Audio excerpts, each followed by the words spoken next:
Hi there, my highly valued, treasured and esteemed viewers and listeners, and welcome back to your channel of choice. My name is Dr. Nath Arwa. I am a clinical pharmacist by training and by profession, and I am the founder of Progressive Pharmacotherapy Consultants, a premier virtual clinical pharmacy institute for capacity building for healthcare workers. The Virtual Clinical Pharmacy Institute with a difference, where patient safety, medication therapy management, and optimal clinical outcomes are very, very crucial and non-negotiable to us. Here, we seek to remain your premier source of crucial tips for high-impact pharmacotherapy services. So I humbly urge you to sit back and spare me part of your very, very precious time to share with you some useful tips which may prove very handy in your line of duty. So I welcome you to part 100 of our pharmacotherapy MCQ series, Measuring in Infectious Diseases. Welcome. Our first question reads, Master SMN, a 13-year-old boy, is hospitalized for suspected meningitis. During his admission, he develops Candidemia, and the pathogen there is Candida parapsilosis. It is isolated by your lab. So my question to you is, which of the medications listed below would be the most appropriate choice for the treatment of this Candidemia? Would it be micafungin, voriconazole, liposomal amphotericin B, or would you opt to infuse fluconazole? I'll give you 10 seconds to choose the correct answer.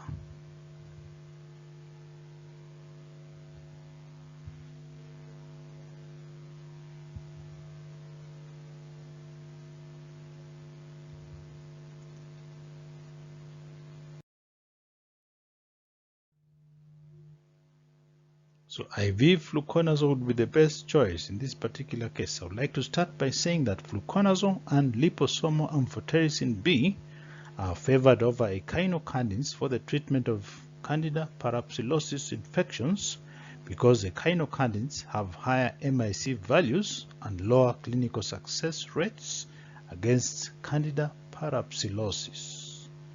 I'd like to emphasize that fluconazole is favored over amphotericin B due to a better safety profile for patients such as this young man.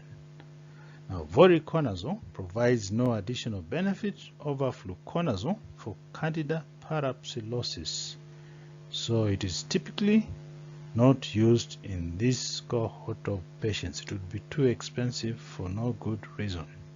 Let's move to the next question, please.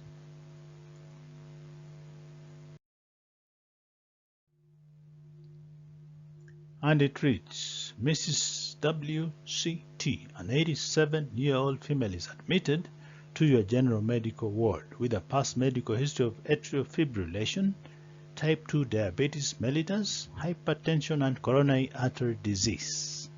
She currently takes warfarin. She administers insulin.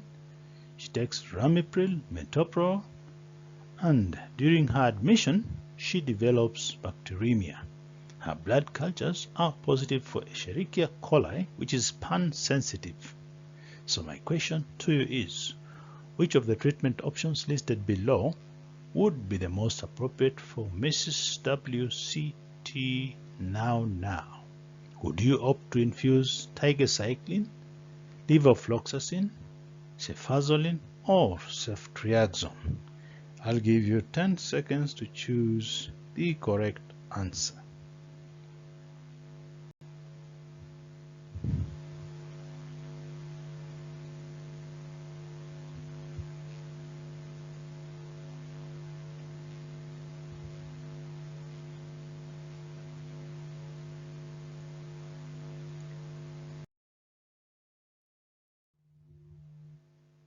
I would choose to infuse cefazolin.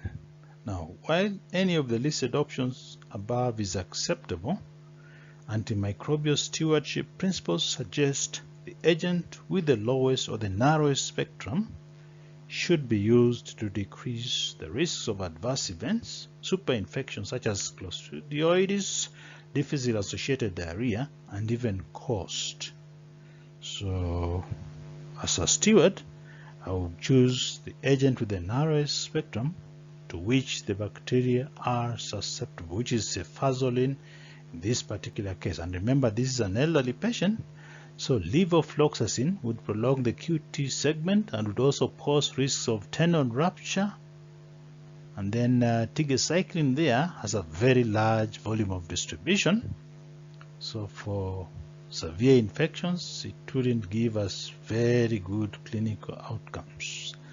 Let's move to the next question, please.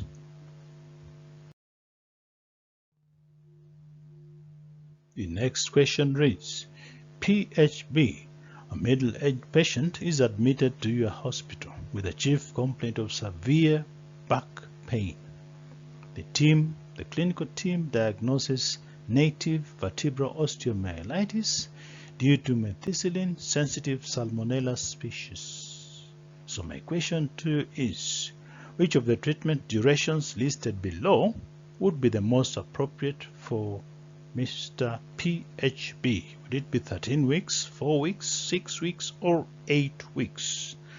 I'll give you 10 seconds to choose the correct duration of therapy.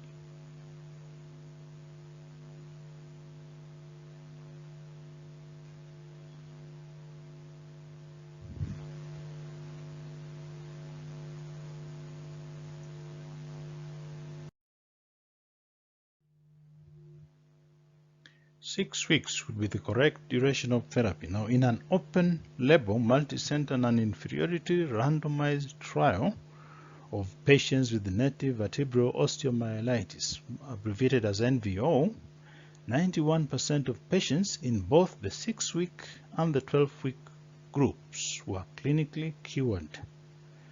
Just like to add that 3 months of therapy is recommended for NVO due to Brucella species. And the duration of the initial course of antimicrobial therapy has ranged from 4 weeks to 12 weeks in most published cohorts describing experiences of single centers. And I would just like to add that no recurrences were observed in a retrospective cohort study where 44 patients with NVO switched to an oral antimicrobial therapy after a median IV therapy of 2.7 weeks. So it's possible to oralize them and treat them for the recommended 6 weeks with good or optimal clinical outcomes. Let's move to the next question, please.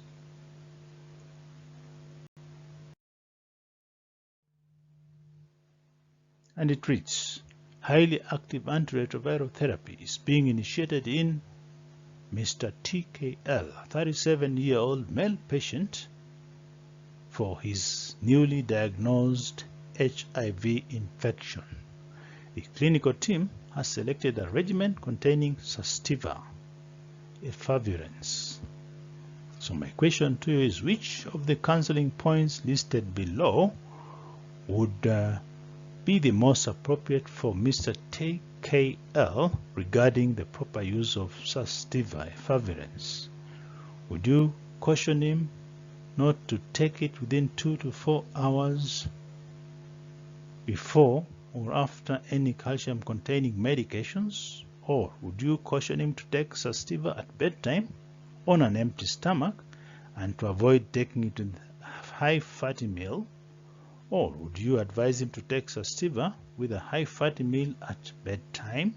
Or would you advise him to take Sustiva on an empty stomach first thing in the morning? I'll give you 10 seconds to choose the correct answer.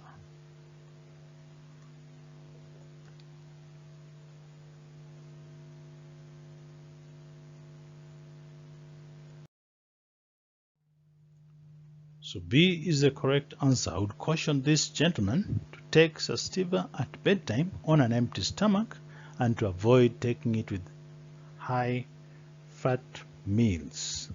Remember, Sustiva or efavirenz or Stockrine is a once-a-day NNRTI that is used in combination with 2 NRTIs for the treatment of HIV infection. Now, due to the risk of psychosis and hallucinations, it is recommended that patients take it at bedtime and not first thing in the morning when they are getting up to go to work. And they could experience psychosis at the workplace, God forbid. It is recommended that it be taken on an empty stomach because high-fat meals can increase the bioavailability of efavirenz, and the greater the degree of absorption can worsen the CNS side effects of efavirenz, which may include also vivid dreams and even nightmares. So avoid taking it with high fatty meals and take it at bedtime for convenience. Let's move to the next question, please.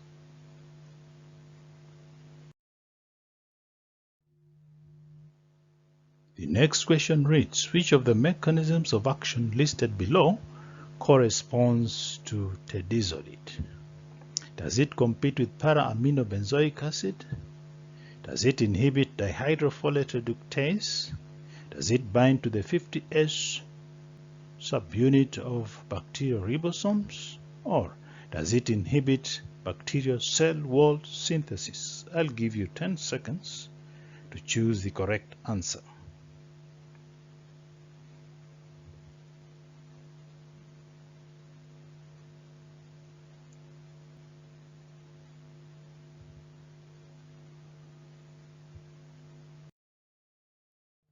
It binds to the 50S subunit of bacterial ribosomes. Now, tedizolid, marketed as Civextro, is an oxazolidinone class of antibacterial agents, or it belongs to that class.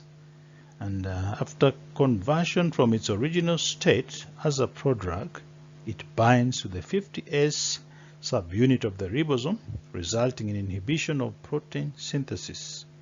It is also known to inhibit monoamine oxidase and increases the risk of drug-drug interactions, especially when co-administered with SSRIs. It is indicated in the treatment of acute bacterial skin and soft tissue infections caused by susceptible bacteria.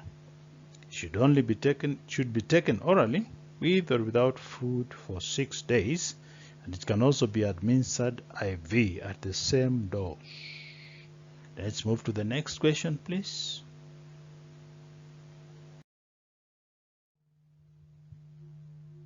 And it reads, SDV, a 19-year-old student, is rushed to your accident and emergency department by an ambulance due to severe agitation at school.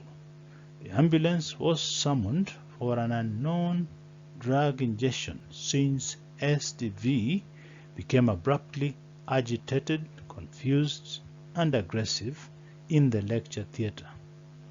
SDV was sedated at the scene with ketamine and is still sedated on arrival at the accident and emergency department.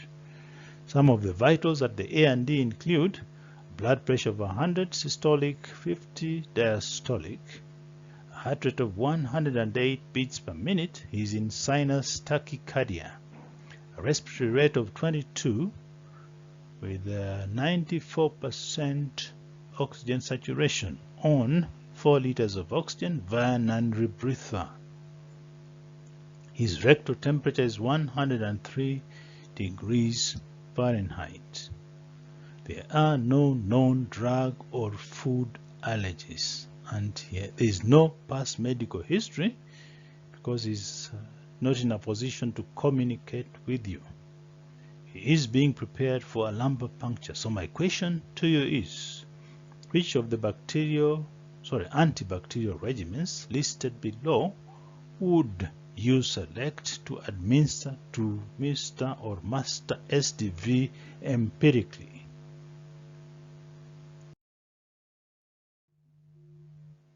Would you choose to infuse ceftriaxone at a dose of 2 grams over 30 minutes?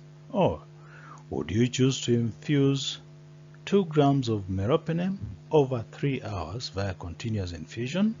Or would you choose to administer 2 grams of ceftriaxone alongside vancomycin infused over an hour at a dose of 15 milligrams per kilo IV?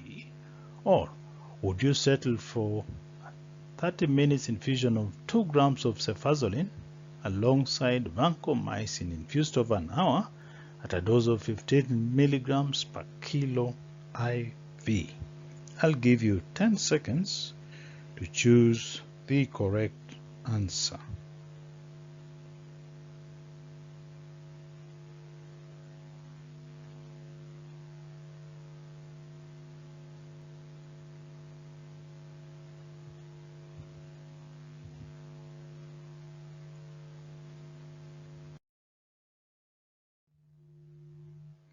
So I would choose to infuse 2 grams of ceftriaxone over 30 minutes and dose vancomycin at a dose of 15 milligrams per kilo IV infused over 1 to 2 hours. Just like to begin by saying that empiric antibacterial antimicrobial therapy for suspected bacterial meningitis should be directed towards the most likely pathogens. Now the IDSA guidelines outline the most common pathogens based on the age of the patient. Remember, SDV falls into the 2 years to 50 years category, where the most likely pathogens, if I remember well, are Streptococcus pneumonia and Neisseria meningitidis. Therefore, ceftriaxone is an essential component of treatment. A common error would be to omit vancomycin. Remember, vancomycin is added here for drug-resistant strep pneumonia. There are those that may resist ceftriaxone administered alone, so we don't want to take chances. Now, if corticosteroids are administered, they will decrease the penetration of antimicrobials into the CNS by reducing inflammatory changes to the blood-brain barrier. That's just as a by the way. Let's move to the next question, please. And it reads, Mr. DOJ, a 55-year-old male patient, presents to your accident and emergency department with abdominal pain. As an outpatient, he has been taking glyburide and tadalafil.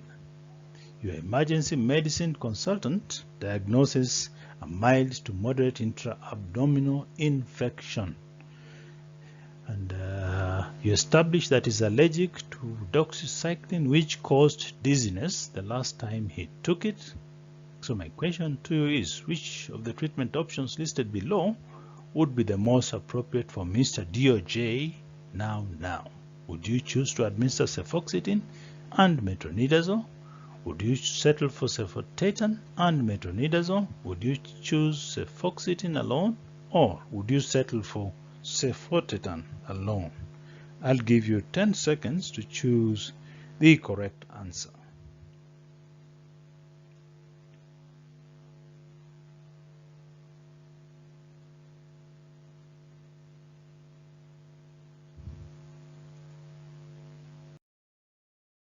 So cefoxitin would be the best option. Now remember, cefotetan is a second-generation cephalosporin that isn't recommended for use because of increasing prevalence of resistance among the Bacteroides fragilis species. Now, while the addition of metronidazole could cover cefotetan's coverage gap, clinical trials with this combination are lacking. I'd just like to add that cefoxitin is also a second-generation cephalosporin which can be used as monotherapy since it has maintained its activity against Bacteroides fragilis. So I would settle for alternative B, and I would avoid adding metronidazole for purposes of doing good antimicrobial stewardship. Let's move to the next question, please.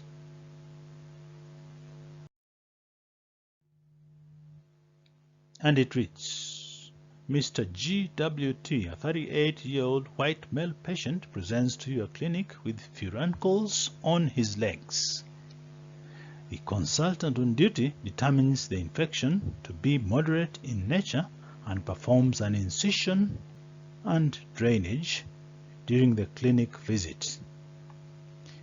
This gentleman, GWT, hasn't taken any medications over the past half a year, and he has no known drug or food allergies. Some of his vitals include a body temperature of 38.3 degrees centigrade, a heart rate of 94, and a respiratory rate of 26. So my question to you is, which of the medications listed below would be the most appropriate for Mr. GWT's treatment now?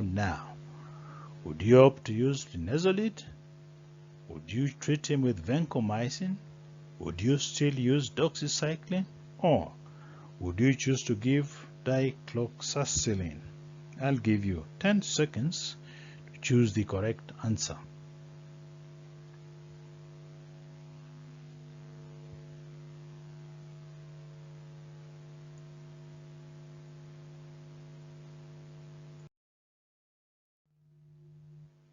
I would go ahead and treat him using doxycycline. Now, the IDSA guidelines for skin and soft tissue infections state that doxycycline or cotrimoxazole are the empiric treatments of choice for moderate, purulent, that is furuncles, carbuncles, or abscesses. So for the moderate skin and soft tissue infections, such as those that I've mentioned, where patients are treated as outpatients. Remember, we are not admitting this gentleman. Now, the presence of a systemic inflammatory response syndrome, SIRS, is used in identifying this patient as a moderate or severe purulent skin and soft tissue infection. The guidelines also recommend MRSA coverage in patients with SIRS. Vancomycin and linezolid are generally used in more moderate to severe infections where MRSA should be adequately covered and in patients admitted to hospital. Remember, we are not admitting this gentleman. Then I would just like to remind you that tetracyclines can cause photosensitivity, so patients should wear protective clothing when going outdoors when they are using tetracyclines as their therapy. Now, I would choose to ignore dizziness as a side effect. It could have been caused by something else, so I would comfortably treat this gentleman with doxycycline because it is in line with the IDSA guidelines. Let's move to the next question, please.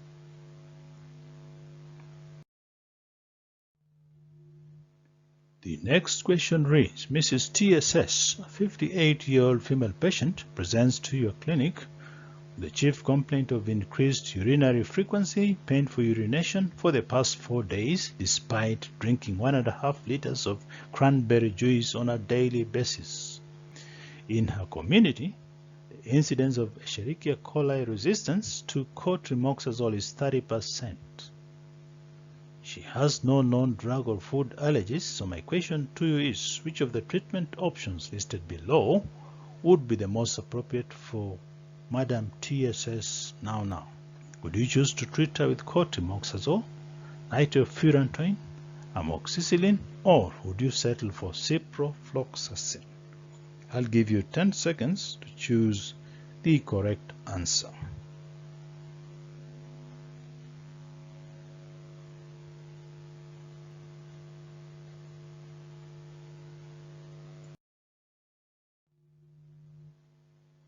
I would choose to use nitrofurantoin. Now, the IDSA guidelines for uncomplicated cystitis and pyelonephritis state that amoxicillin or ampicillin shouldn't be used for empiric treatment due to their poor efficacy. So that makes answer C wrong. Just like to add that cotrimoxazole should be avoided in areas where the resistance rates are above 20%. So that would be, A would be wrong as well. Just like to add that fluoroquinolones should only be used when none of the first-line antimicrobials such as fosfomycin, nitrofurantoin, or cotrimoxazole can be used for uncomplicated cystitis. So that leaves us with B, nitrofurantoin, as the best choice. Remember, cotrimoxazole can increase this patient's risk of hyperkalemia, particularly if he is receiving other potassium-sparing medications. This is because trimethoprim, which is an organic cation, acts like amiloride, which is potassium-sparing in nature. Just like to emphasize that nitrofurantoin is available in various forms. The monohydrate form, which is marketed as macrobid, is dosed twice daily for UTIs, whereas the macrocrystal formulation called macrodantin is available in a QID formulation, and the oral suspension, which is marketed as furadantin, is also dosed QID. So we need to use right dosage form and prescribe it appropriately with the right dosing schedule. Let's move to the next question, please.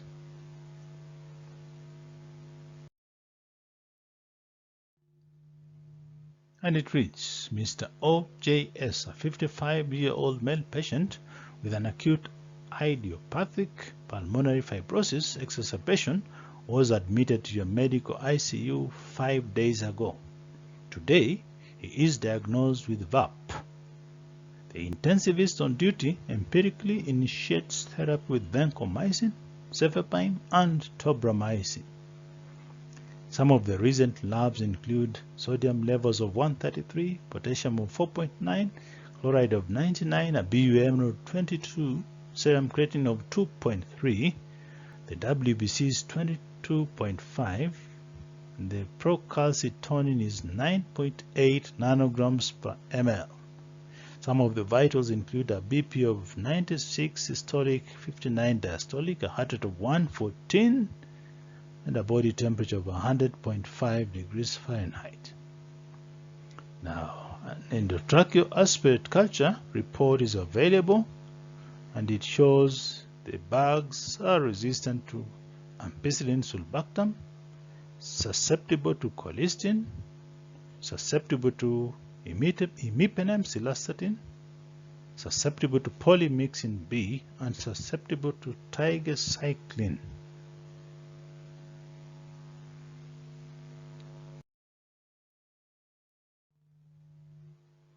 So my question to you is, which of the regimens listed below would be the most appropriate to initiate in Mr. OJS's case? Would it be colistin plus inhaled rifampicin, polymyxin B plus inhaled colistin, imipenem cilastatin alone, or tigecycline alone? I'll give you 10 seconds to choose the correct answer.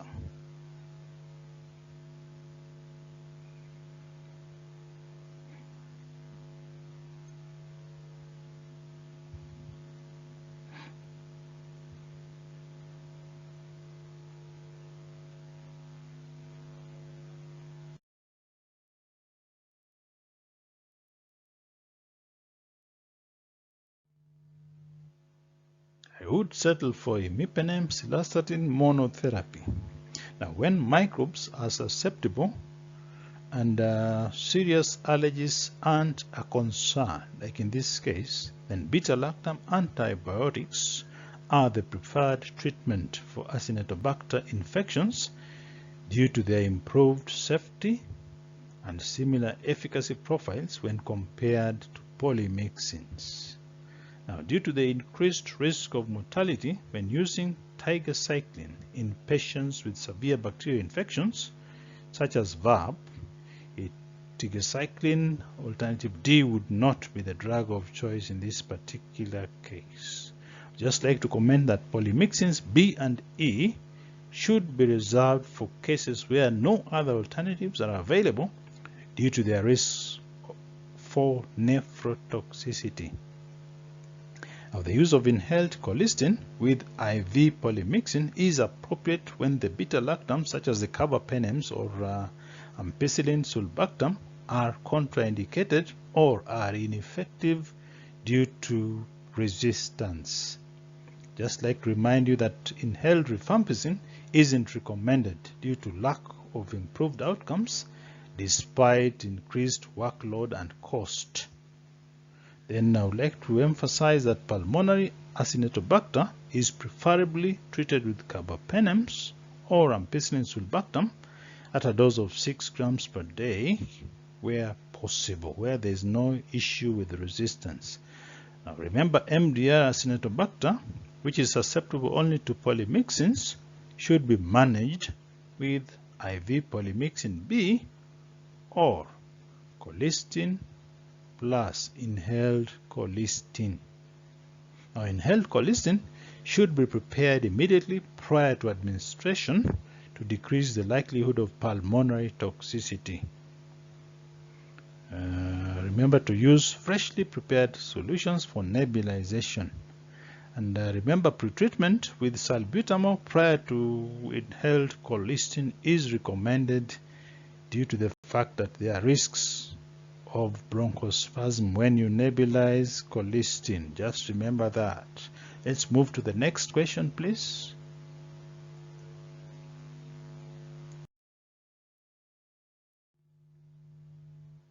And it reads, Mrs. T.J.P., a 67-year-old female patient, undergoes a dental procedure at your clinic. She has a past medical history of type 2 diabetes mellitus. She is hypertensive and she had a heart transplant some time ago. She is unable to take oral medications and she's allergic to penicillins. The last time she took penicillin, she had anaphylaxis. So my question to you is, which of the medications listed below would be the most appropriate option for antibiotic prophylaxis in this clinical scenario? Do you settle for linezolid, clindamycin, ceftriaxone, or moxifloxacin? I'll give you 10 seconds to choose the correct answer.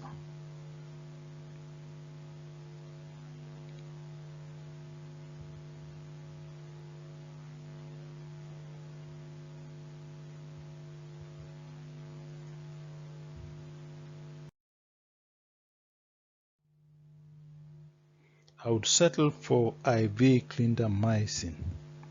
Now, just like to start by commenting that ceftriaxone should be avoided in this case of TJP because she has a history of anaphylaxis with penicillins. Then linezolid, marketed as Zyvox, and moxifloxacin, marketed as Avelox, may be reasonable options, but neither of them have clinical data to support their use in this particular indication. Just like to remind you that the AHA guidelines recommend clindamycin as the best option for Mrs. TJP who happens to be allergic to beta-lactams. Let's move to the next question, please.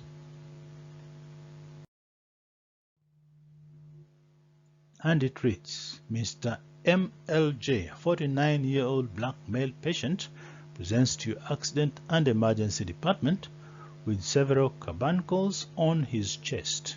The emergency medicine consultant on duty grades them as severe in nature and performs an incision with drainage, after which Mr. MLJ is admitted to the surgical ward. He has no known drug or food allergies. His current temperature is 39 degrees centigrade, is feverish, and he has a heart rate of 110 and a respiratory rate of 28. So my question to you is, which of the antibiotics listed below would be the best or the most appropriate for Mr. MLJ now? Would you opt to infuse ceftazidime, cefazolin, ceftarolin, or ceftriaxone? I'll give you 10 seconds to choose the correct answer.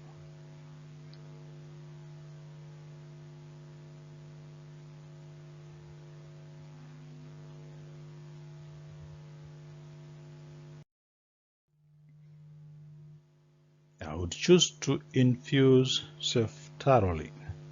Now, the IDSA guidelines for skin and soft soft tissue infections state that vancomycin, daptomycin marketed as Cubicin, linezolid marketed as Zivox, telavancin marketed as Vibativ, or ceftaroline marketed as Teflaro are the empiric treatments of choice for severe purulent, that is furuncles, carbuncles or abscesses, severe purulent skin and soft tissue infections.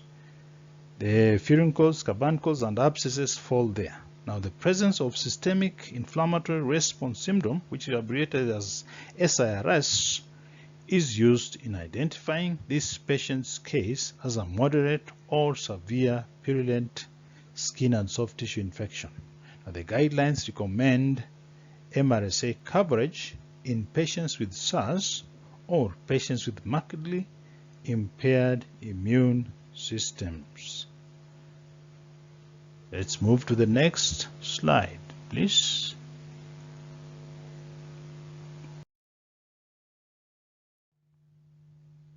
And the question reads, Mrs. KHR, a 66-year-old female patient, is admitted to your general medical ward with CAP, community-acquired pneumonia. As an outpatient, she was taking carvedilol, atorvastatin, and alprazolam. She has no known drug or food allergies. So my question to you is, which of the regimens listed below would be the most appropriate for the management of this case of community-acquired pneumonia? Would you opt to administer levofloxacin and clarithromycin, or levofloxacin and azithromycin, or would you settle for ampicillin, sulbactam, and azithromycin, or would you settle for ampicillin, sulbactam, and clarithromycin? I'll give you 10 seconds to choose the correct answer.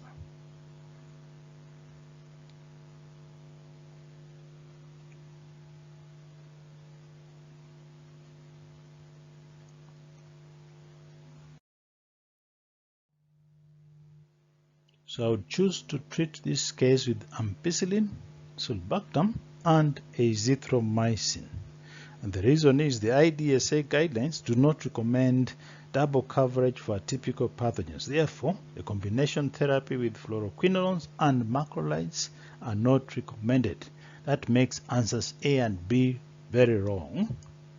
Then I would like to add that co-administration of atorvastatin and clarithromycin isn't recommended, since clarithromycin is a very potent CYP3A4 inhibitor, unlike azithromycin, and can increase the risks of rhabdomyolysis when it's co-administered with atorvastatin. So that leaves us with ampicillin, sulbactam, and azithromycin as the best treatment regimen in this particular case. So there you have it, my highly esteemed viewers and listeners. That brings us to the end of part 100 of our Pharmacotherapy MCQ series. If this video benefited you in any way, I would like to humbly urge you to remember to give it a thumbs up, to like it, and to share it widely with your peers. And please remember to leave a comment at the bottom of the video. And if you haven't yet done so, I humbly urge you to subscribe to my YouTube channel. I would like to promise you all that the very, very best is yet to come. I thank you sincerely for viewing this video and for listening to me. I sincerely appreciate your partnership, your continued support, and your very kind collaboration, and I look forward to interacting with you in part 101 of our Pharmacotherapy MCQ series. Thank you very much.